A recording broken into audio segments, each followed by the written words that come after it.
Gaza! Free! Free Gaza!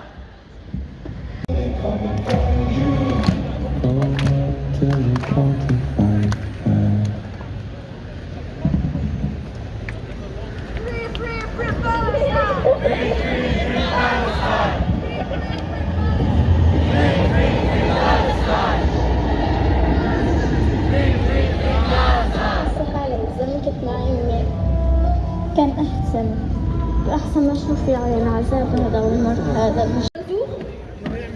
Versuchen sich notdürftig in Zelten einzurichten, die jetzt Schlag auf Schlag alle abgebaut werden sollen. Sie sollen sich sozusagen in Luft auflösen, während die Welt zusieht. Und das ist nicht hinnehmbar. Wir rufen die Welt dazu auf, nicht länger wegzuschauen oder gar hinzuschauen. Wir fordern die Verurteilung dieser unmenschlichen Taten, die sofortige Einstellung der Angriffe auf Rafah und die uneingeschränkte Unterstützung für die Opfer dieser Tragödie. Das ist das mit unseren Gebeten, das Mindeste, was wir tun können. Wir sind hier, um zu zeigen, dass Liebe stärker ist als Hass, dass Solidarität stärker ist als Spaltung und dass Gerechtigkeit stärker ist als Unterdrückung. Lasst uns nicht ruhen, bis Gerechtigkeit geschieht, bis Rafah und ganz Gaza, das unter der Gewalt leidet, in Frieden und Sicherheit leben kann. Die Welt mag dunkel erscheinen, aber solange wir einander halten, solange wir gemeinsam kämpfen, wird das Licht der Hoffnung niemals erlöschen. Also hebt eure Fäuste und ruft gemeinsam: Hands off Rafah, stop the genocide! Hands off Rafah, stop the genocide! Hands off Rafah, stop the genocide! Hands off Rafah, stop the genocide! Hands off Rafah, stop the genocide! Hands off Rafah, stop the genocide! Hands off Rafah, stop the genocide! Hands off Rafah, stop the genocide! Hands off Rafah, stop the genocide! Hands off Rafah, stop the genocide! Hands off Rafah, stop the genocide! Hands लोग off बहुत ज़्यादा अभी Rafah, जोश stop में the हैं इस वक्त genocide! Hands बहुत off ज़्यादा Rafah, stop the genocide! Hands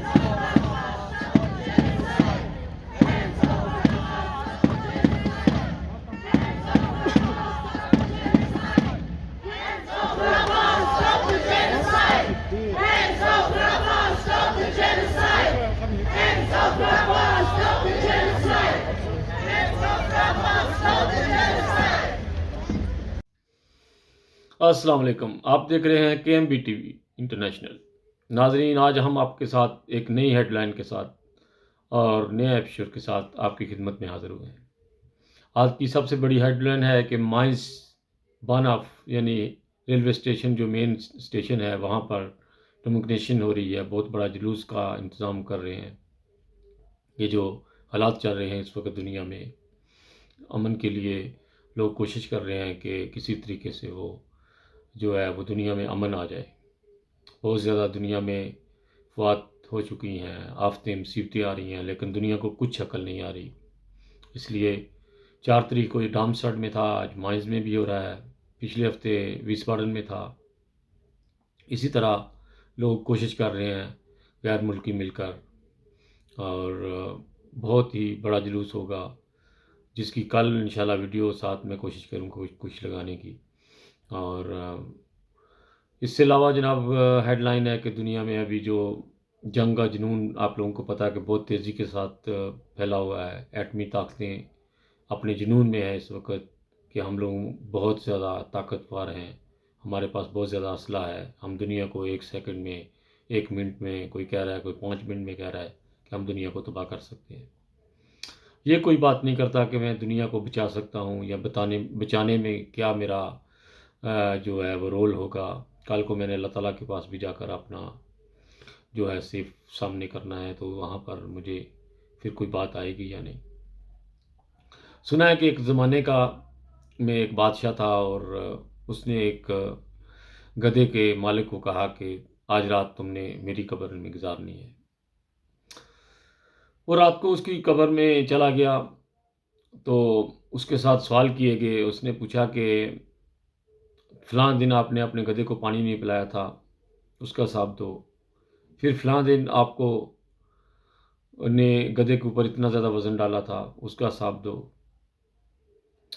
वो बंदा जब रात सुबह قبر سے باہر نکلا تو وہ گاؤں کی بجائے گاؤں سے باہر کو دوڑ لگا دی اس نے کہا کہ میں نے بادشاہ کیا بننا ہے، میں نے تو ایک گدھے کا حساب نہیں دے سکا، تو اتنی بڑی دنیا کا میں حساب کیسے دوں گا۔ تو یہ لوگ اس وقت جنگ کے جنون میں ہیں اور دنیا میں اس وقت فساد اور برپا کرنے کے لیے کوشش کر رہے ہیں، ان کا کیا حال ہوگا وہاں پر؟ وہ کیسے پھر وہ اس ٹائم کس طرف کو دوڑ لگائیں گے؟ اس لیے ہمیشہ اپنا جو رول ہے دنیا میں امن کا اس کو پھیلائیں اور سوچا کریں جب بھی کوئی برا کام کرتے ہیں کہ میں نے اللہ تعالیٰ کو جا کر کیا منہ دکھانا ہے۔ یہ تھی بڑی ہیڈ لائن جناب، بہت مسکرا بھی لیا، کچھ ایسے وقت آتے ہیں لیکن رونا آتا ہے یہ جو دنیا کے اوپر اس وقت فساد چل رہے ہیں۔ ہمارا مسلمان ملک جہاں پر کھانے کی اتنی زیادہ قلت ہے، وہاں پر لوگ کھانے کی لائنوں میں لگے ہوتے ہیں اور وہاں پر اوپر لوگ وہ بم پھینک رہے ہوتے ہیں، اور اس ٹائم ان کا یہی فوکس ہوتا ہے کہ ہم لوگ کو کچھ کھانا مل جائے، ہم اپنے بچوں کا کوئی پیٹ پوجا کر لیں۔ ان لوگوں کو اوپر سے مار کر زخمی کر دیا جاتا ہے یا ان کو جو ہے وہ مار دیا جاتا ہے، اور مار دیا جانا تو نہیں کہنا چاہیے، وہ تو شہید ہیں بیچارے، ان کا تو کوئی قصور نہیں ہے، قصور تو حکومتوں کا ہوتا ہے، جو بڑے بڑے بیٹھے ہوتے ہیں کرسیوں پہ، ان کے قصور ہوتے ہیں جو عوام کو بھگتنے پڑتے ہیں۔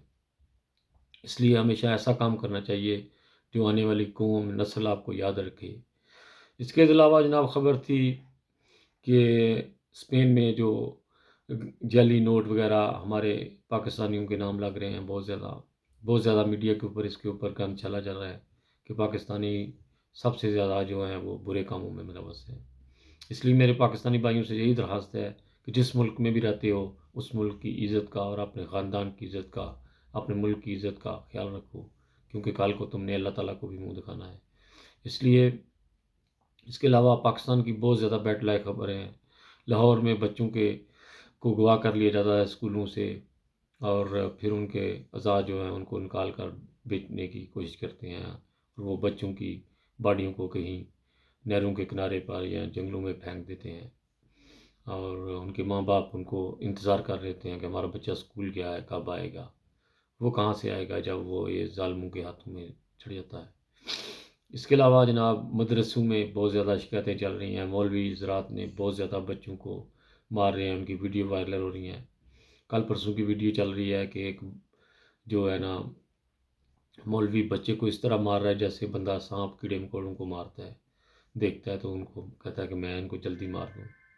اس طرح کے حالات ابھی چل رہے ہیں دنیا میں، اور بہت زیادہ اس وقت دنیا میں دیکھیں دبئی کا کیا حالات ہیں اس وقت۔ وہ لوگ آدھا پانی پیتے تھے، آدھا پھینک دیتے تھے، آج وہاں پر صاف پانی نہیں مل رہا ان کو۔ پھر سعودی عرب میں، پاکستان میں، ہر طرف سیلاب، پانی اور آفتیں مصیبتیں، اور ہم لوگ کچھ نہیں کر سکتے، ہم لوگ صرف دعا کر سکتے ہیں کہ اللہ تعالیٰ ان کو راہ راست پر لے آئے۔ جو حکمران ہیں ہمارے اوپر اللہ تعالیٰ نے مسلط کیے ہوئے ہیں، ان کا جو ہے نا کوئی اللہ تعالیٰ ان کا دل نرم کر دے، کوئی اچھی خبر ہمیں بھی اپنے ملک سے ملے۔ پاکستان کی پولیس بہت زیادہ بدنام ہوتی جا رہی ہے، اس کے اوپر بہت زیادہ میں نے پہلے ویڈیو بنائی ہے کہ پاکستان جو پنجاب پولیس ہے اس کے بہت زیادہ نفرت لوگوں کے دل میں ڈال دی ہے۔ کل پرسوں کی ویڈیو میں نے آپ کو بتایا تھا کہ وہ شیخوپورہ میں ایک لڑکے نے پولیس والے کو شوٹ کر دیا کیونکہ اس کے باپ کو اس کے سامنے مرغا بنایا گیا، اس کی غیرت جو ہے پھر جاگ اٹھی اور اس نے اس پولیس والے کو مار دیا۔ اس طرح جب پولیس والے ان لوگوں کے ہاتھوں سے مریں گے تو کیا اوقات ہے ان کی رہے گی، کیا منہ دکھائیں گے کل کو پنجاب پولیس۔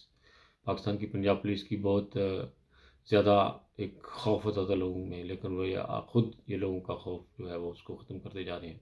اس کے ساتھ خالد بٹی کو اجازت دیجیے گا، اپنا بہت خیال رکھیے گا، اور جو لوگ گرد و نواح میں رہتے ہیں مائز میں وہ ضرور آئیں۔ آج 6 بجے 6:30 بجے وہ شروع ہو رہا ہے جو ہے جلوس، تو اس میں ضرور شرکت کریں۔ اوکے جی، خدا حافظ، اپنا بہت خیال رکھیے گا۔ انسانیت زندہ باد۔ Im Süden anzugreifen. Das ist der letzte Platz. Das ist der letzte Platz, wo mehr als 1,5 Millionen Flüchtlinge Zuflucht in Zelten gesucht haben. Das ist der letzte Platz, wo 1,5 Millionen Flüchtlinge zusammengepfercht sind. Der barbarische Völkermord in Gaza tobt seit 7 Monaten. Es sind mittlerweile über 35 unschuldige Zivilisten.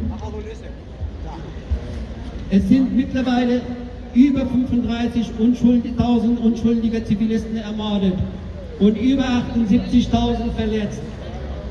492 Ärzte und medizinische Hilfskräfte, 142 Journalisten, heute noch eine dazu und mehrere hunderte Hilfskräfte sind ermordet.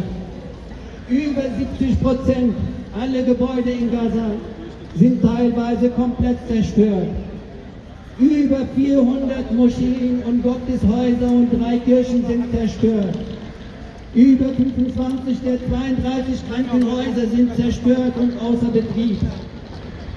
Seit 7 Monaten gibt es keinen Strom, kein Wasser, kein sauberes, trinkbares Wasser. Es gibt keine ausreichenden Medikamente, es gibt kaum was zu essen.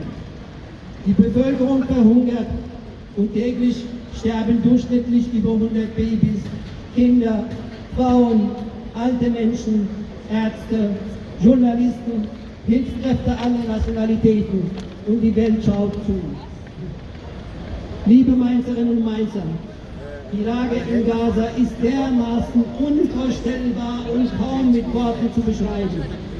Sie ist so unvorstellbar, dass alle Nationalitäten, dass alle internationalen Hilfsorganisationen keine passenden Worte mehr finden, um sie zu beschreiben. Soll damit Terror bekämpft werden? Soll damit Terror bekämpft werden?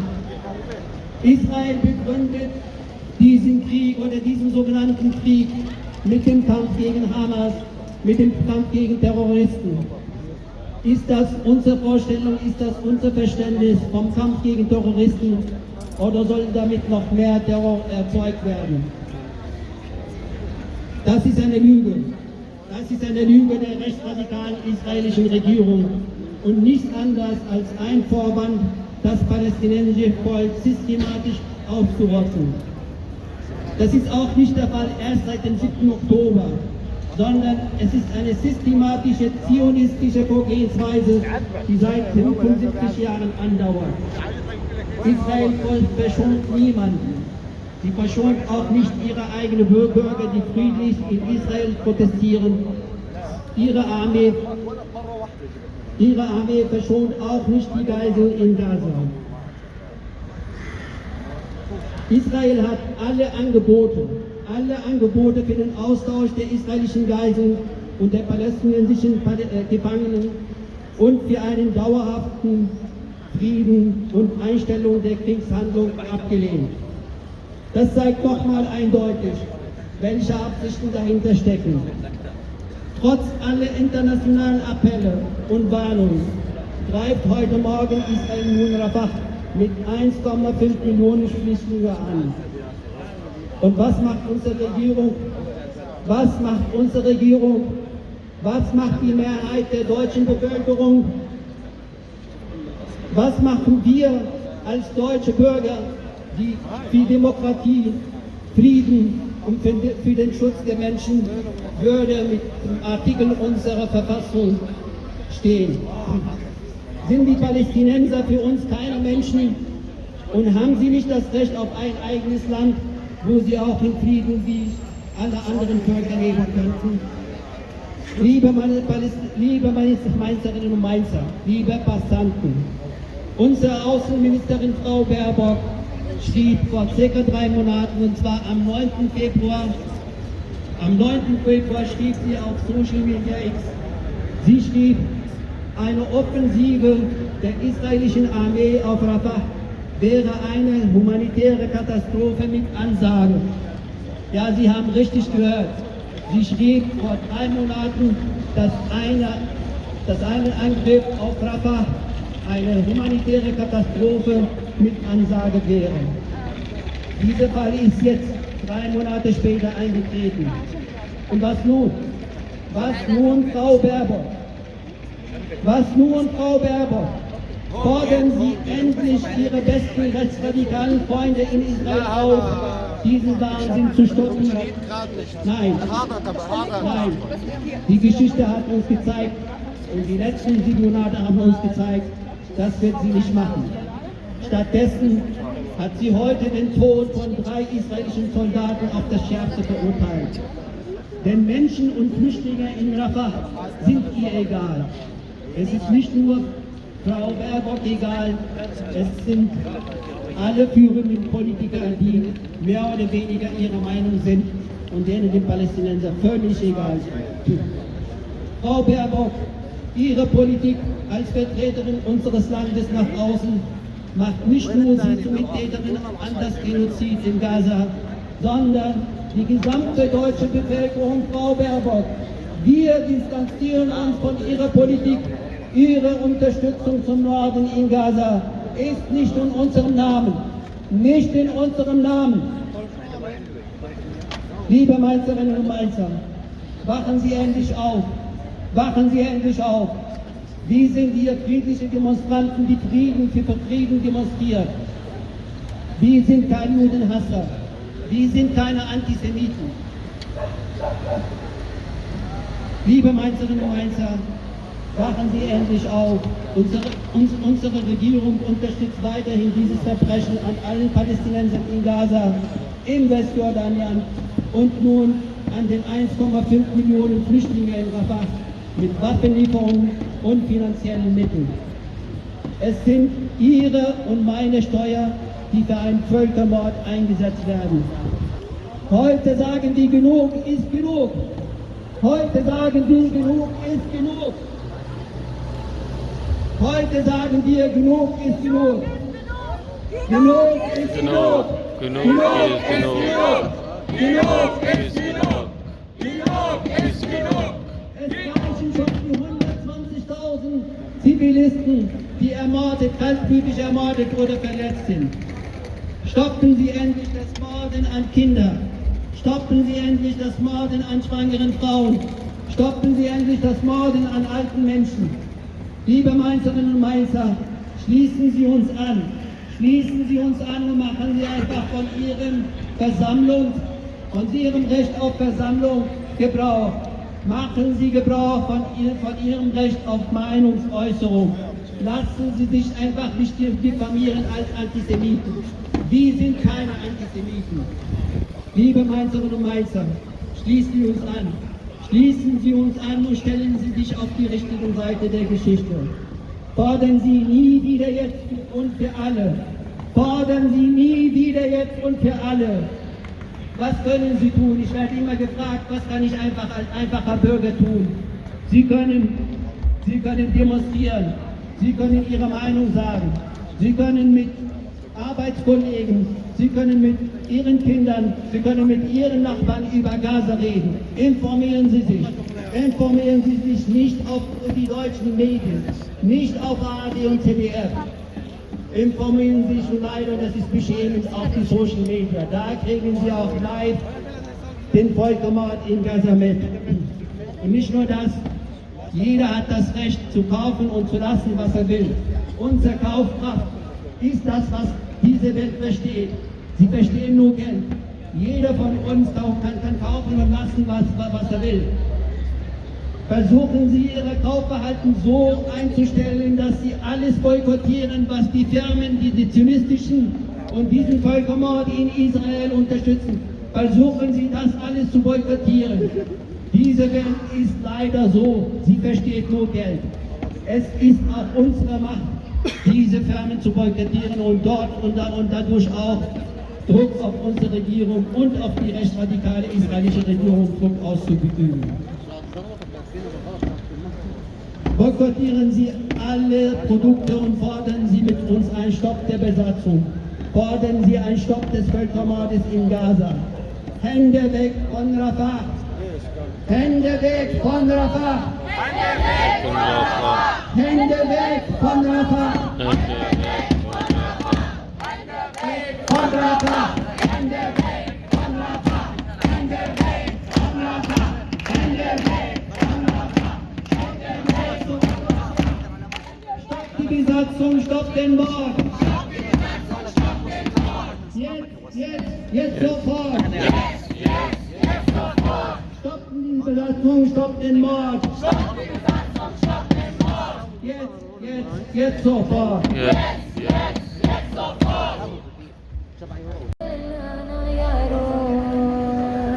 الحلم اللي كان رح يفتح باب الدكان بكرة نرجع زي زمان سيرتي شو عنا شاعرنا شبان مع نسيان مفتاح الدار كبروا أطفال الحجار محمولة الحارة مشتاقة ارجع عند ترابك يا وصانا أوصل بابك ونتلاقى نحضن أهلنا نطمن أطفالنا وحيدنا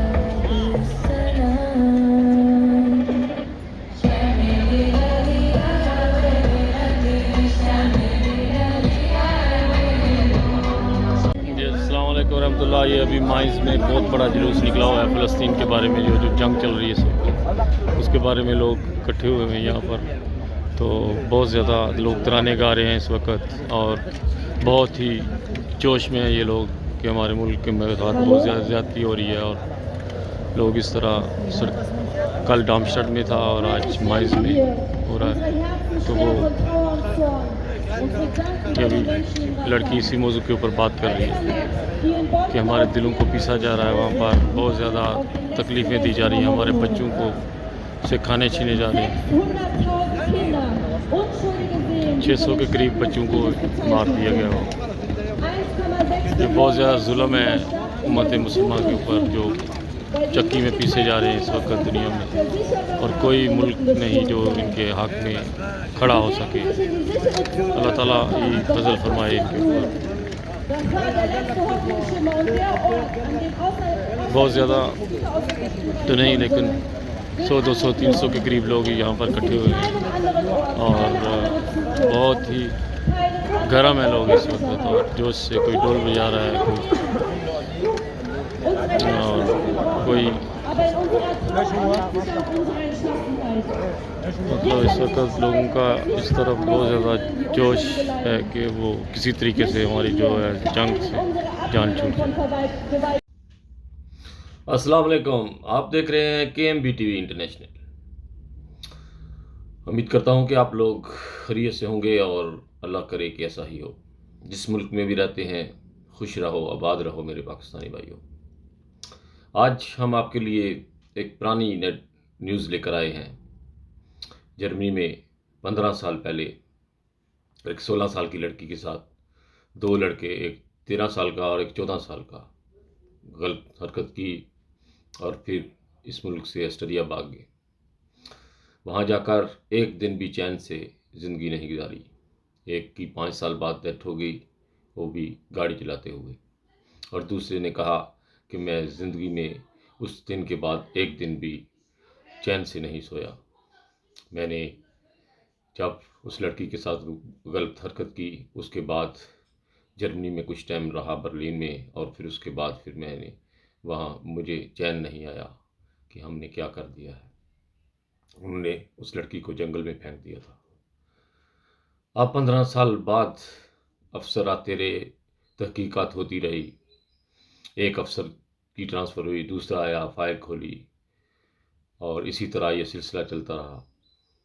اب اس لڑکے نے 15 سال بعد برلن سے میں رابطہ کیا کہ میں چین سے نہیں سو رہا.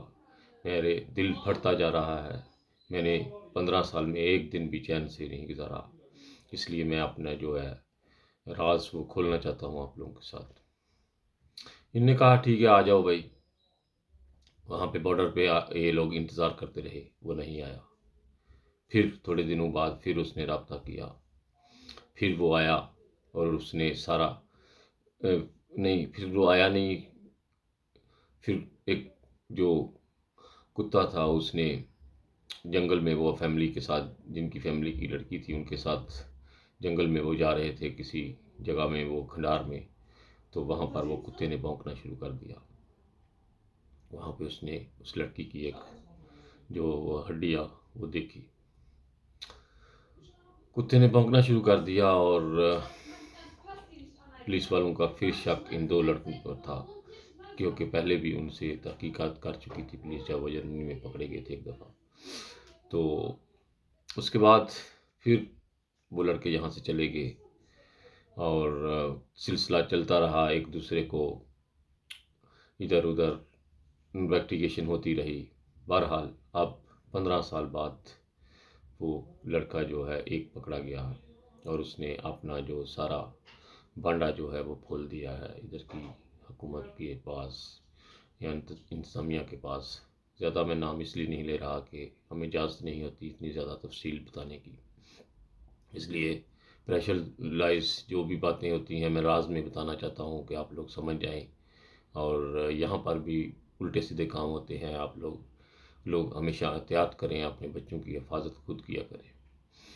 اور جب بھی آپ کا بچہ اسکول میں سے لیٹ آتا ہے یا کوئی وجہ ہے تو فوری طور پر اس کے اوپر ڈیسیجن لیں. یہ نہیں سوچیں کہ وہ آئے گا تھوڑی دیر تک آ جائے گا، نہیں، فوری اس کے ساتھ ٹیلی فون پر رابطہ کرنے کی کوشش کریں. اور اسکول میں جہاں بھی آپ کا انتظامیہ کے ساتھ رابطہ ہو سکتا ہے فوری طور پر اس کے اوپر ڈیسیجن لینا شروع کر دیں. اور اسی طرح وہ لڑکا جو ہے وہ پکڑا گیا ہے. اب بات کرنے کا مطلب یہ ہے کہ یہ تو جرمن کی انتظامیہ تھی، اس نے اس کو ڈھونڈ لیا، لیکن ہمارے ملکوں میں 100 سال پرانے کیس، ایسے کیس میں نے خود پنجاب میں دیکھے ہیں کہ دادا جو ہے وہ کیس کرتا ہے اور وہ پوتا جو ہے وہ اس کی جو ہے اپائنٹمنٹ جو ترمیم ہے وہ جو بھی اس کو بھگتتا ہے. اس لیے ہمارے ملکوں میں اس طرح کے قانون نہیں ہیں، تو یہاں پر قانون جو ہیں وہ اچھے ہیں، جس کی وجہ سے ہم لوگ جو ہے یہاں پر تھوڑی ہماری حفاظت ہے. اس لیے یہاں پر بھی الٹے سیدھے کام ہوتے ہیں، اس لیے اپنی جو ہے حفاظت خود کرنی چاہیے. ابھی تھوڑی پہلے میں ایک ویڈیو دیکھ رہا تھا، اس میں ایک بچے کو مدرسے کے اندر پاکستان میں مولوی ایسے مار رہا تھا جیسے جانور جو ہے کسی سانپ کو یا کیڑے مکوڑے کو مارتے ہیں. اس طرح کی حرکت کر کے یہ ہمارے ملک کا نام جو بدنام کرتے ہیں، جو وہ مولوی حضرات یا دوسرے، ان کو احتیاط کرنی چاہیے. دنیا میں ہماری جو ہے امیج جو ہے وہ پاکستان کا خراب ہوتا ہے، اور بہت ہی زیادہ لوگ باتیں کرتے ہیں میڈیا کے اوپر پاکستان کے خلاف. لوگ پاکستان میں جو ہے وہ سیر کرنے کے لیے نہیں جا رہے، اس لیے ڈرتے ہیں کہ یہاں پر حفاظت نہیں ہے. لوگ ایسے ہی جان بوجھ کر ایک دوسرے کو مار دیتے ہیں اور اس کا کوئی جو ہے وہ صحیح طرح سے اس کا ڈیسیجن بھی نہیں لیا جاتا. بہت سارے ایسے کیس ہیں پنجاب میں. ہمارے ادھر پنجاب میں ایک شادی تھی، پرانا واقعہ ہے. ایران کی 2 لڑکیاں آئیں، وہ پاکستانی ان کا باپ تھا یا ماں تھی، وہ ایک شادی میں شامل ہوئیں. وہاں پہ ایک گروپ نے ان کے ساتھ غلط حرکت کر کے ایک تو بھاگ گئی اور دوسری کے ساتھ وہ اتنا زیادہ ظلم کیا انہوں نے کہ اس کی ڈیتھ ہو گئی. لیکن ایران کی حکومت نے اس کے اوپر بہت زیادہ ڈیسیجن لیا اور ان لوگوں کو پھانسی کے پھندے تک لٹکانے تک سپورٹ کی. لیکن پاکستان میں بہت سارے ایسے واقعات ہو جاتے ہیں جو لوگ اپنی عزت چھپانے کے لیے خود ہی اپنی بیٹیوں کو چپ کرا دیتے ہیں اور اپنی عزت کو بچانے کے لیے اس کو راز میں رکھ دیتے ہیں. لیکن یہ کوئی زندگی نہیں ہے. ہمیشہ انسان کو ایسے ملک میں رہنا چاہیے جہاں پر اس کی عزت نفس کا خیال رکھا جائے. بہت ساری ڈیروں دعاؤں کے ساتھ خالد بٹی کو اپنی دعاؤں میں یاد رکھیے گا اور بزرگوں کے لیے زیادہ سے زیادہ دعا کیجیے گا. اللہ تعالیٰ ان کی وہ لمبی اور فعال زندگی عطا فرمائے. غرض رکتے نہیں ہرگز خدا کے کام بندوں سے، بلا خالق کے آگے خلق کی کچھ پیش جاتی ہے.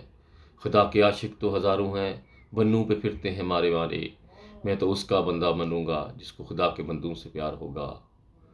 خودی کو کر بلند اتنا کہ ہر تقدیر سے پہلے خدا بندے سے پوچھے، بتا بندے تیری التجا کیا ہے، تیری جستجو کیا ہے، تیرا ارادہ کیا ہے. بہت ساری ڈیروں دعاؤں کے ساتھ خالد بٹی، انسانیت زندہ باد.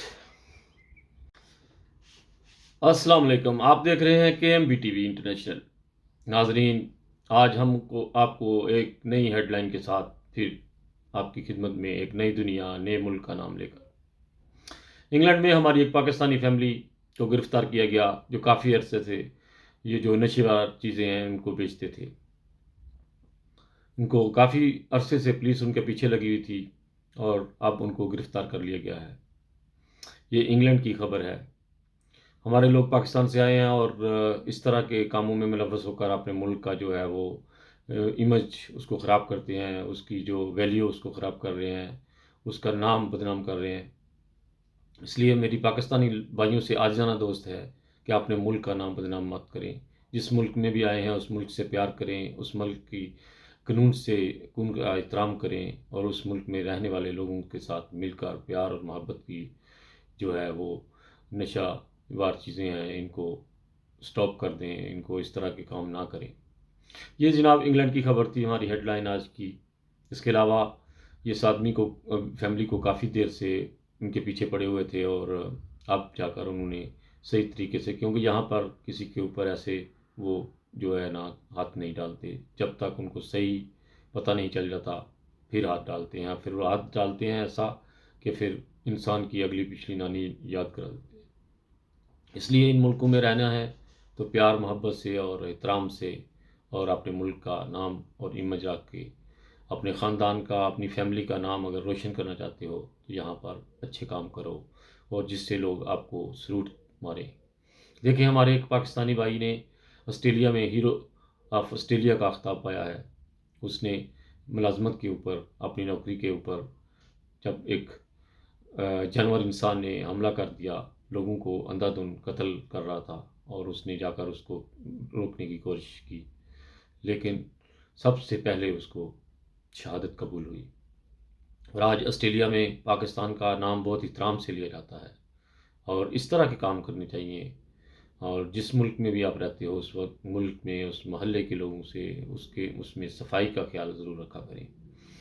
اس لیے اس کے علاوہ جناب ابھی ہم چلتے ہیں پاکستان کی خبر ہے شیخو پورہ سے، کہ ایک بیٹے کو کے سامنے پولیس والوں نے اس کے باپ کے کان پکڑائے، اور بیٹے کو اپنا غیرت جو ہے وہ جاگ اٹھی، برداشت نہ ہوا، اس نے پولیس والے کو شوٹ کر دیا۔ جب پولیس والوں نے اس سے پوچھا کہ انویسٹیگیشن کی، تو انہوں نے کہا کہ میرے باپ کو میرے سامنے انہوں نے کان پکڑائے تھے اور مرغا بنایا تھا، جس کی وجہ سے مجھے برداشت نہیں ہوا اور مجھے قانون ہاتھ میں لینا پڑا۔ اس لیے پنجاب پولیس بہت بدنام ہو چکی ہے پاکستان میں، اس کو بہت زیادہ آگے سوچ کر قدم ڈالنے ہوں گے۔ بہت جگہوں پہ پولیس والوں کی چھوٹی سی غلطی کی وجہ سے بہت زیادہ نقصان ہوا ہے پاکستان کا۔ اس لیے پاکستان کی جو پولیس ہے اس کو بہت، خاص کر کے میں پاکستان پنجاب پولیس سے مخاطب ہوں کہ آپ نے جو طریقہ کار ان کو چینج کریں، ورنہ آپ خطا کھائیں گے۔ اس کے علاوہ جناب ابھی ہم چلتے ہیں جرمنی میں خبر ہے کہ آسٹریلین جو شمالی لڑکے نے اپنی بہن کو قتل کر دیا کہ غیرت کے نام پر، کہ اس نے کسی جرمن لڑکے اسٹوڈنٹ کے ساتھ اس کا بیٹھنا تھا، اس نے دیکھا اور اسے برداشت نہیں ہوا، اس نے گھر آ کر اس کو سمجھایا اور بہن نے شاید نہیں بات مانی، اور اس نے اپنی بہن کو قتل کر دیا۔ اس سے پہلے بھی کافی واقعات ہو چکے ہیں جرمنی میں، اور مسلمانوں کو بدنام کرنے کی تو میری خواہش نہیں ہے۔ میں تو چاہتا ہوں جتنا پردہ، کیونکہ اللہ تعالیٰ کہتا ہے کہ پردہ ڈالنا جو ہے نا بہت ایک مومن کا جو ہے اس میں ہاتھ ہونا چاہیے، جو نیوز کو چھالنا یہ ہمارا نہیں، لیکن ہمارا جو پیشہ ہے، ہم لوگ خبر پر جاتے ہیں آپ لوگوں کے سامنے جو واقعات، جو واردات ہو رہی ہیں ان کے اوپر۔ اس لیے ہمیشہ پاکستان کا نام روشن کریں۔ پاکستان نے چائنا کے ساتھ مل کر جو بھی میسے لگا تھا، ادھر چائنا میں ایک سیارہ بنایا ہے جو چاند کے اوپر جانے کے لیے، اور پاکستان کا وہ سیارہ کامیاب ہوا ہے۔ اس کے اوپر پاکستان کی ابھی بہت زیادہ ویلیوز بڑھ گئی ہیں، دنیا پاکستان کو ابھی جانتی ہے کہ پاکستان میں جو بھی کام کو ہاتھ ڈالتا ہے اس کو کرتا ہے، اور یہاں پر اچھے اسٹوڈنٹ ہیں پاکستان میں، اس لیے پاکستان کا ان کی وجہ سے امیج بہت اچھا ہے۔ بہت ہیرے ہیں پاکستان کے چھپے ہوئے دنیا میں، عالمگیر پاکستان کے کونے کونے میں دنیا کے پھیلے ہوئے ہیں، لیکن وہ کچھ ایسی وجوہات ہیں جن کی وجہ سے پاکستان میں وہ سپورٹ نہیں کر سکتے، ان کو آگے بڑھنے نہیں دیا جا رہا، صرف ایک مذہبی منافقت کی وجہ سے اور فرقہ واریت کی وجہ سے۔ اس لیے ہمیشہ پاکستان کے رہنے والے واسیوں سے میری درخواست ہے کہ اپنے ملک کی ویلیو، اس کی قدر کو بچائیں، مولویوں ملاؤں کے ہاتھوں میں لگ کر اپنے ملک کا ویلیو نہ خراب کریں۔ یہ ملک بہت پیارا ہے، اس ملک میں رہنے والے لوگ بہت اچھے ہیں، ہر فصل، ہر پھل اور ہر اللہ تعالیٰ کی نعمت ہے ہمارے ملک میں، اور بہت خوبصورت ملک ہے۔ یہاں کے کھانے دنیا میں مشہور ہیں، لوگ پاکستان کے کھانے کے لیے ارلب کرنے جاتے ہیں پاکستان میں وزٹ، لیکن وہ ڈرتے ہیں، کہتے ہیں کہ ہمیں ڈر لگتا ہے وہاں کے کلچر کی وجہ سے، ماحول کی وجہ سے، وہاں پر لوگوں کو ایسے مار دیا جاتا ہے ایک مذہب کی وجہ سے، اور ایک بنا تحقیقات کیے بغیر اس کے اوپر ٹیگ کر دیا جاتا ہے، اور بعد میں جب پتہ چلتا ہے تو پھر وہی لوگ افسوس کرتے ہیں کہ اوف ہمارے سے یہ غلطی ہوگی۔ جڑے رہیے ہمارے ساتھ بہت ساری ڈیروں دعاؤں کے ساتھ۔ خالد بٹی کو یاد رکھیے گا، اور سبسکرائب اگر نہیں کیا تو سبسکرائب ضرور کیجیے گا۔ اپنی فیملی میں، اپنے ارد گما میں ویڈیو کو ایسے گھمائیں جیسے ایک ڈولیا ڈھول کی دھمک جماتا ہے۔ بہت ساری ڈیروں دعاؤں کے ساتھ خالد بٹی کو اجازت دیجیے گا۔ غرض رکتے نہیں ہرگز خدا کے کام بندوں سے، بلا خالق کے آگے خلق کی کچھ پیش جاتی ہے۔ انسانیت زندہ باد۔